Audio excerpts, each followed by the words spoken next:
Operation Northwoods remains, perhaps, the darkest and most controversy-laden chapter in the history of the US military. This plan called for staging acts of terrorism on US soil that it would then blame on Cuba as a pretext for military invasion during the apex of the Cold War. The declassification of this operation in the late 1990s brought an impact that still reverberates today. It loudly raised public perception about the accountability of government transparency and brought ethical questions as to how far some military leaders would go to achieve their goals. Setting the scene, the Cold War, Cuba, and American paranoia. The US at the start of the 1960s was right in the middle of a political conflict between the West and the communist bloc, which took up the mantle under the Soviet Union. It is within this ideological opposition of the superpowers that one can feel and understand the atmosphere of great paranoia and urgency pervading American foreign policy.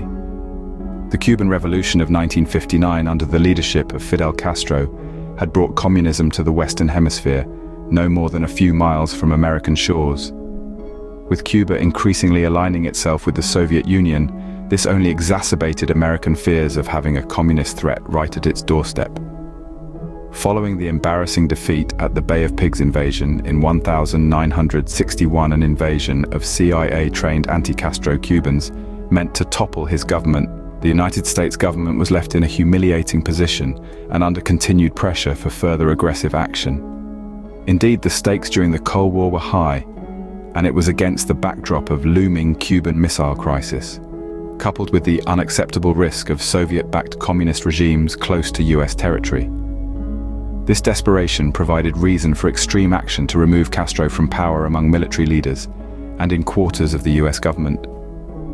In that context, the Joint Chiefs of Staff, even under the leadership of General Lyman Lemnitzer, started designing a plan that would increase US engagement with Cuba through a false flag operation, Operation Northwoods. Operation Northwoods, a plan for domestic deception. Operation Northwoods was designed by the Joint Chiefs of Staff in 1962 and aimed at offering military intervention in Cuba. This was a series of proposed acts of terrorism and violence that were to be staged within US cities and against US assets, but would be falsely attributed to the Cuban government. These were meant to manipulate public opinion so as to create a justification for a full-scale invasion of Cuba. Most macabre features of the plan were false flag attacks on US military installations. One aspect of the operation involved a faked Cuban attack on United States military bases, particularly at Guantanamo Bay. These included plans for staging explosions and sabotage and an armed attack so as to make it look like the Cuban forces were performing a direct attack upon American military persons. In this respect, it would then have engendered the false appearance of Cuban aggression for which a military response could readily be supported. Faked hijackings of civilian airplanes.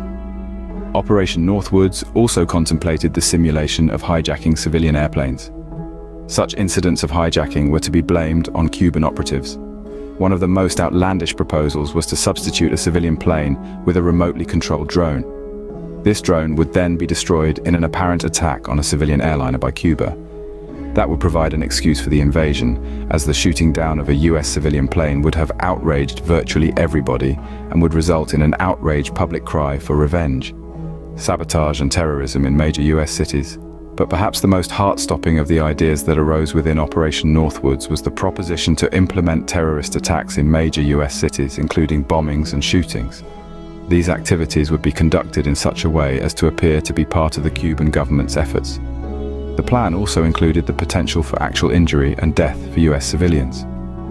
The point of these attacks was to make an atmosphere of fear and outrage that could be used to justify military intervention against Cuba. Sink US ship. There was another proposition to sink a US ship and then blame the attack on Cuba. Events in history, such as the sinking of the USS Maine in 1898, were used to provocation for declared war, the Spanish-American War. In this instance, the sinking of a US ship in Cuban waters would be presented as an act of war, a casus belli for military intervention, psychological warfare, manufacturing public opinion. The very nature of Operation Northwoods was psychological warfare, fabricating incidents with the view to manipulate public opinion and incite support for a military invasion.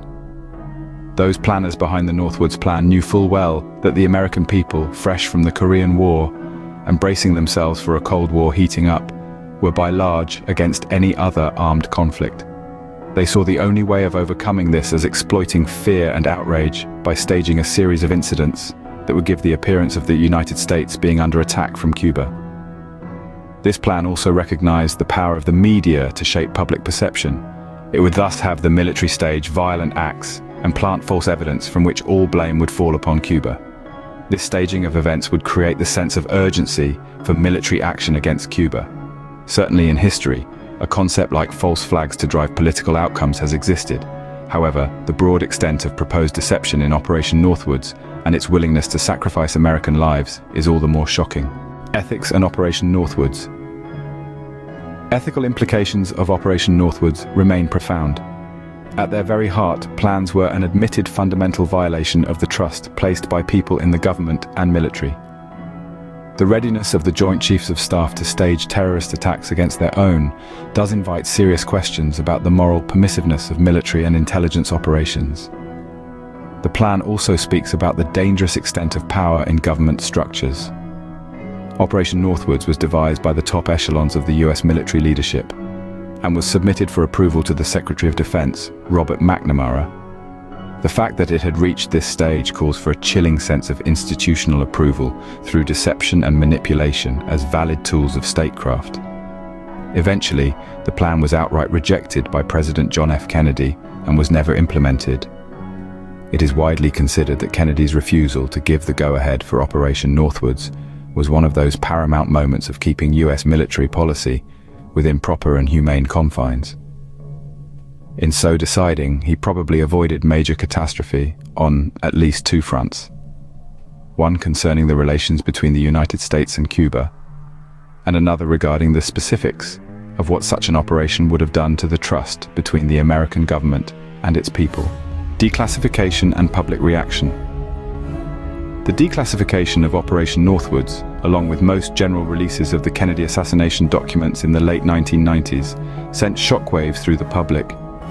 That top military leaders had actually considered such a radical plan astounded many, and sent concerns about the level of secrecy conducted by the government, as well as abuses of power. For conspiracy theorists, Operation Northwoods was further confirmation that a deep state existed that was willing to practice deception and manipulation in order to reach its aims. Since the disclosure of this plan, it has often been referred to in relation to other suspected government conspiracies, including those surrounding the tragic events of September 11, 2001, though no serious proof can link Northwoods with any successive operation. The public reaction to Northwoods underscored the importance of openness of government actions and control.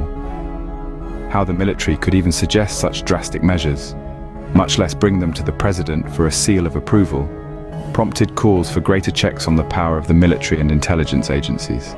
To many, Northwoods set a perilous precedent for the kind of abuses that would occur in the absence of democratic accountability. Legacy and lessons, a lesson to be learned from history. Even though Operation Northwoods was never executed, its legacy serves as a strong reminder of how far governments may go in times of trouble. This is a warning about the risks of unbridled power, the ethical dangers of false flag operations, and the need for vigilance in ensuring democratic ideals and openness. The declassification of Northwoods has been important for the development of a wider context for Cold War policy and the conundrum of ethics with which governmental policy faced in that period of most intense geopolitical tension.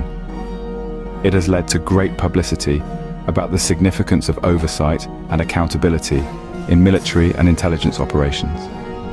Since its declassification, Northwoods has become a metaphor for the darkest sides of state power, to deceive and manipulate for political gain. It is a terrible warning that the ends often do not justify the means, that democratic principles along with transparency and human rights can never be sacrificed, even in the face of grave existential threats. Thank you for spending time with us through Spookscope today. Feel free to share your knowledge and wisdom in the comments section. And don't forget to subscribe to the channel and share it with your friends and family. Until next time, my dear spooker, stay curious.